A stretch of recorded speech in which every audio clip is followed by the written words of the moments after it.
Hey everyone, and welcome back to Ontario Cryptids. Well, I have some good news. My internet was fixed. I had a service technician arrive early this morning, Saturday, to fix the issue. It was up and down since Thursday, mainly down, but was up long enough on Friday for me to get my shorts uploaded to YouTube. Okay, enough about my internet. Today we have 4 stories to share with you all, so let's get to them. If you have an encounter that you would like to share, then please forward your stories to OntarioCryptids@gmail.com. I would be honored to share your story with like-minded people. Now sit back and relax as we begin with today's episode.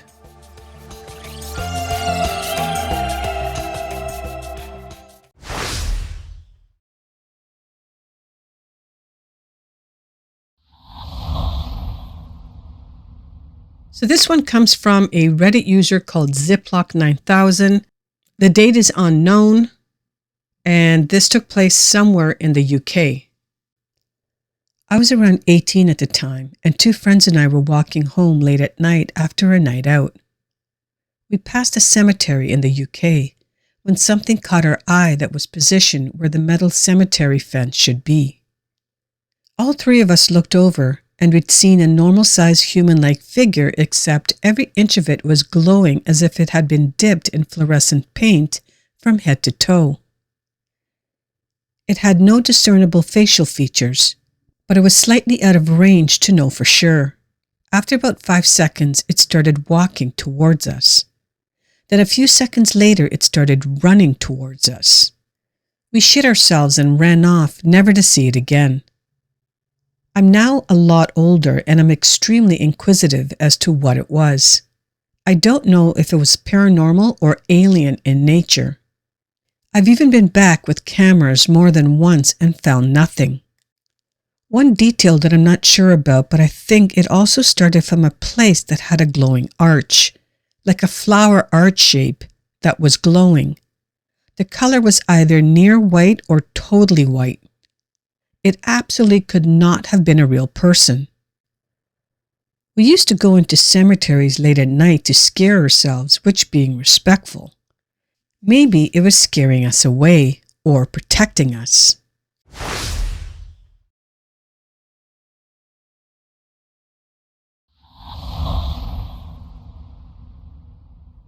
This next one takes place on June the 7th of 2003. We're going to be heading to Quebec, Canada, and the nearest town is Campbell's Bay. While making the rounds of my uncle's farm, I was traveling parallel to a creek approximately 5 feet wide and 2 feet deep in the bottom of a ravine. I was alone and frequented this stretch of game trail that leads to an isolated field about a mile deeper into the bush. I was out for an ordinary hike, and I thought that I would walk the limits of my uncle's property. Most of this area is thickly wooded. The only real way to get anywhere is by game trail.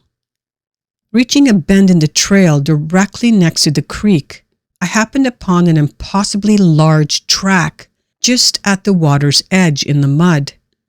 It looked like an enormous barefoot man had stepped there. At the same time, there was sand stirred up floating in the water in the middle of the creek, and a large wet area on a rock on the opposite side. I scanned the trees on the other side of the creek but saw and heard nothing. The track, however, was quite fresh. Water was already starting to seep into it from underneath, and the sand that was kicked up in the middle of the creek had only begun to settle. The track was big, very big, but there was only one. On both sides of the creek, there was a solid ground infested with tree roots. There was a water trail leading up to the other side of the creek, but I was leery to follow, even though carrying my brother's rifle. I measured the track using the barrel of the gun, and the barrel being 18 inches long, the track was slightly shorter and heavily pressed into the ground, much more at the heel and ball of the foot, with the big toe being dug right into the ground. I didn't see or hear or even smell anything. In all of my years of bush going, I have never seen a track like it. When I told my family members what I saw, they insisted it was a bear track. hind leg, I know what a bear track looks like. I hunt bears. It was not that. It is my inclination that it was a Sasquatch. I cannot be certain because I never saw one, but it was not a bear. I had spooked a deer on the way in and had not been listening for wildlife. I frequently sing to announce myself to bears. On another note, my grandfather used to talk about Bigfoot when I was a kid. Now when I ask him, he doesn't like to talk about it.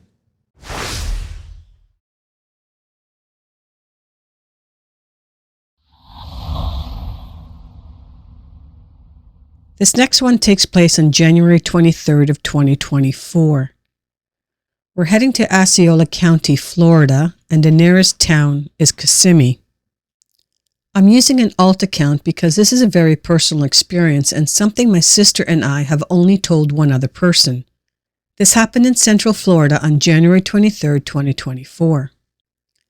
To preface, my brother passed away from suicide, and a month later we had this experience. It's about 5 a.m. and we are in my car. Directly in front of us is mostly just a large lot that is well-kept grass and one shed. In the middle of the lot, my sister notices this girl with strawberry blonde hair. We can only see the back of her, but we notice that her feet aren't touching the ground. We were so confused. I was also looking for a light source because it was as if she was standing underneath a street light. She had what I would call a glow. She was no more than 50 yards away. I put on my high beams, but she didn't flinch. Of course, my brain is doing mental gymnastics. What or who is this? That's when we saw it. It is what I refer to this shadow being because it tried to appear as a person, but it wasn't. Its back was kind of hunched. It took long strides and short strides that didn't make any sense. It tried to hide behind a pole, peeking its head every so often out. The shadow being was all black. I've never seen anything like it before. No distinguishable features, only black. It was bipedal. If I could go back in time, I would have recorded it, but honestly, my brain just couldn't comprehend what we were seeing. I was in awe. If anyone has any insight, please let us know. Honestly, we watched all of this for about 3 to 5 minutes. We were parked in our car, getting ready to leave for work.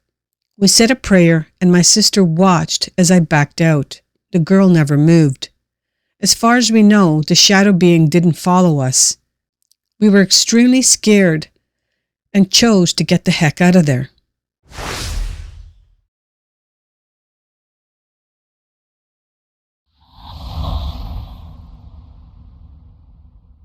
This is going to be the last story of the day. This one takes place on April 14th of 1970. We're going to be heading to King County, Washington, and the nearest town is Scenic. I lived at Scenic near Stevens Pass, Washington in the 60s and 70s. There had been sightings of Sasquatch near our home, and at the time my husband and I laughed about that, never taking them seriously. I lived at Scenic about 10 years and enjoyed taking walks by myself with my Samoyed dog. That dog would chase bears away, running them up trees. I always felt safe with her around. One morning, the dog went with my husband to work, and I decided to take a walk down to the end of the road towards Highway 2. It was a beautiful spring day, and snow still lay in place on the ground. I can still see and hear this like it was yesterday. I had crossed a small bridge going over the small creek by our place and gotten almost to the end of the road where it meets the highway. That's when I heard the most god-awful sound. I can still hear it in my mind. The sound was quite close to me. I'm thinking about half a block's distance as the crow flies, and it seemed to be coming from around the area where the deserted railroad bunkhouse was located, across where the depot was located. This animal had huge lungs. The volume was immense. I'm trying to think of a word for the sound.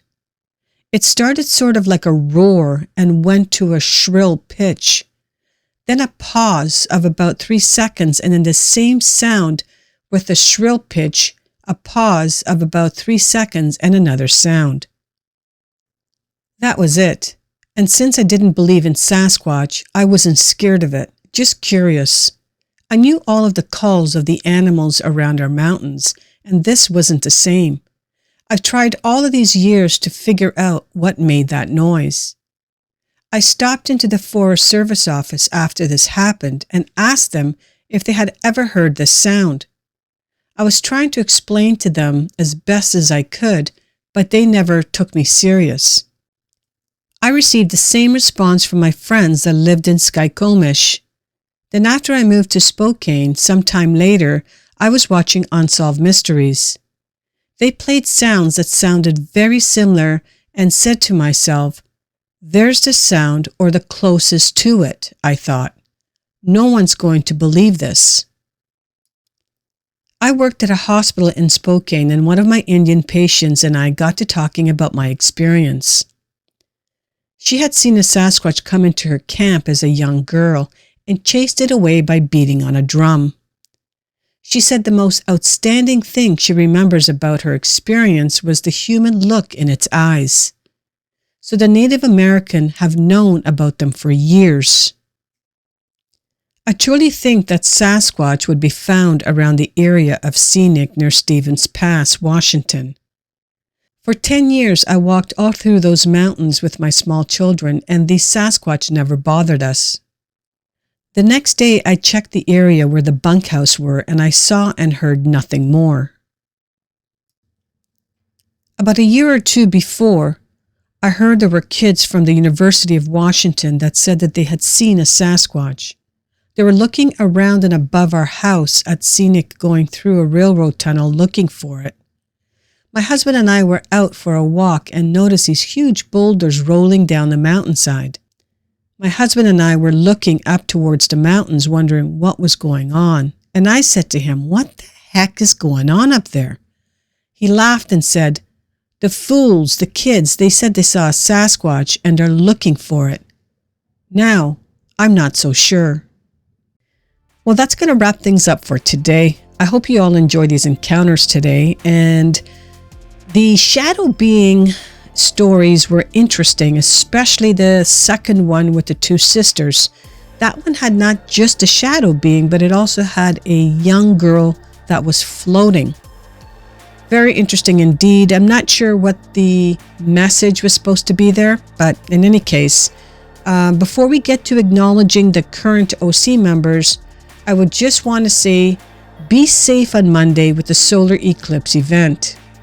I know Ontario will have some good viewing locations, so be sure to be wearing the proper protective glasses that blocks out the sun. And also for parents out there, make sure that you know where your children are during the eclipse. Okay, it's time to thank the current OC members.